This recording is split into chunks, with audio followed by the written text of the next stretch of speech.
The name of the band is Memorial Drive. Thank you. We were on the road for like 12 years.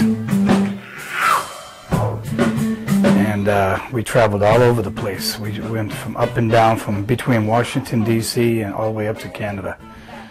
7 nights a week, sometimes 6, 7 nights a week, staying in hotels. And some weekends were good, some weekends were bad. A lot of traveling, but the worst weekend I ever had was, I called it the weekend of hell. This is like 1980, about 1980, 81, something like that. And we left Boston and we worked our way up through New Hampshire and into Maine. And we hit a big snowstorm this one weekend. It was snowing like crazy, and we were on Route 9, they call it the airline. And we were in a small car I was with my organ player. And he hated playing in Maine anyway, but we took his car this time because that's the only wheels we had. And we're headed up to Calais, Maine. And we ended up going off the road on Route 9 because it was really icy and snowy.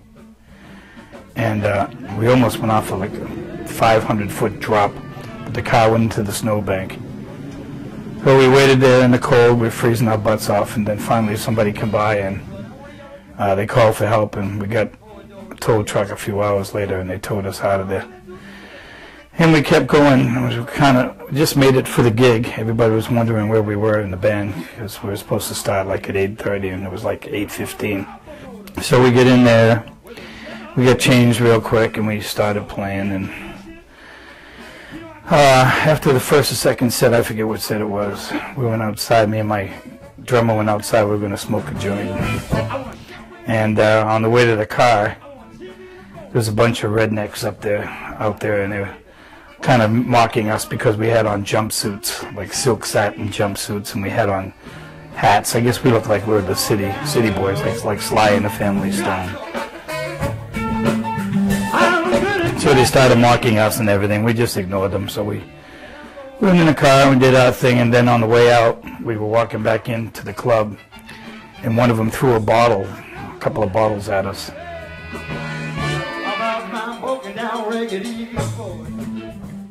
And one of them broke and hit my leg, and he cut my leg, and my leg started bleeding. And they all started laughing, so I said to my drummer, who was a pretty good sized guy, and I'm a pretty good sized guy, I said, come on, let's go over there and see what's going on. I'm not letting them get away with this. And he said, no way, I'm not going over there. He didn't want no problems. I said, well, I'm not letting them get away with it. So I went over and I said, so who's the wise ass? And the guy said, me. You got a problem with that? And I said, no, I don't have no problem. And they all started laughing. Then I grabbed him by the hair and I put his head through the freaking windshield.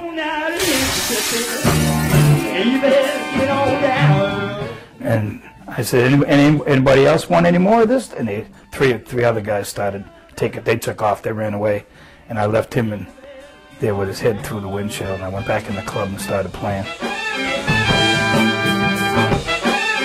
The next night, we were there, and about 25 rednecks came into the club. And they all sat in the front of the stage, and they started. I went, oh shit.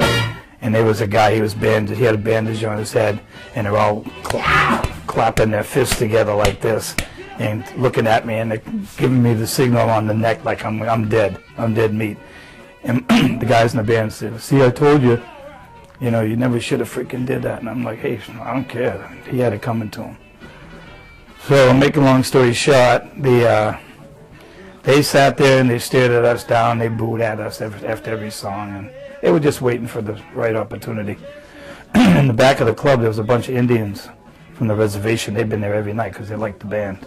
We did a couple of Redbones songs. There was a band back then called the Redbones, and there were a couple Indians guys in the band. They were from Arizona. They were pretty good. So I went in the back of the room and I said, hey guys, and they, hey, what's up? And I said, how's it going? Good. And I said, hey, I'm going to buy all you guys a shot. I bought all of them, about 25 of them, a shot of tequila. Came to like $75. And they said, what's up? And I said, not much. I said, these guys up in the front of the stage, man, these rednecks, they're going to kick my butt. And I told them what happened the night before, putting the guy's head through the windshield and stuff. And They were like, oh man, they ain't shit. Don't worry about that. We mess with them all the time. I said, well, we're in deep stuff. They're not going to let us get out of here. And the problem with where we were in Calais, there's only one highway, Route 9. That's the only highway in, and that's the only highway out. So you're screwed. There's no way of getting out of there. So he said, well, don't worry about it. We'll take care of it. And I said, yeah, sure, okay. So we went back up on stage.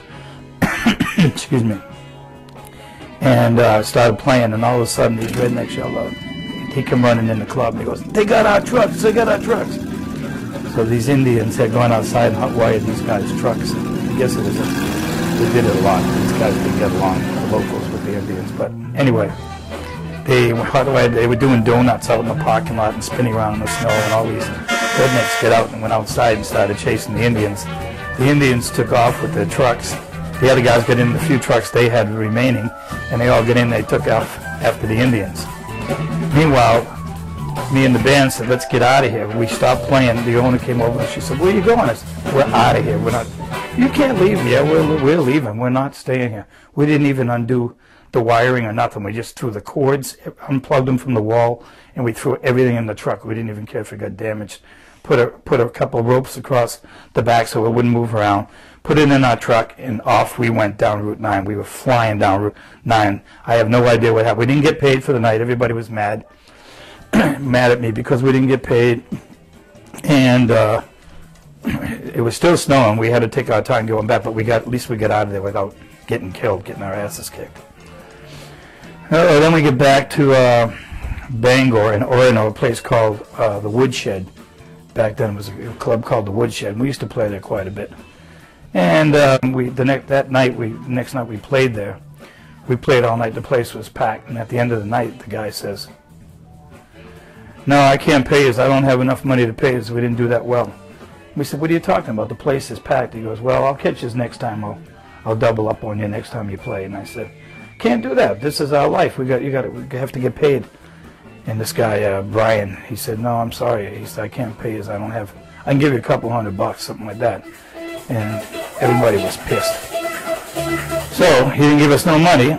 Next night we went down to Waterville, and we got into the hotel. We had the night off, and I decided, well, I'll be back. I'm going for a ride. And I took off by myself, and I went back up to Orono. And I knew this guy. He made a bank deposit every night.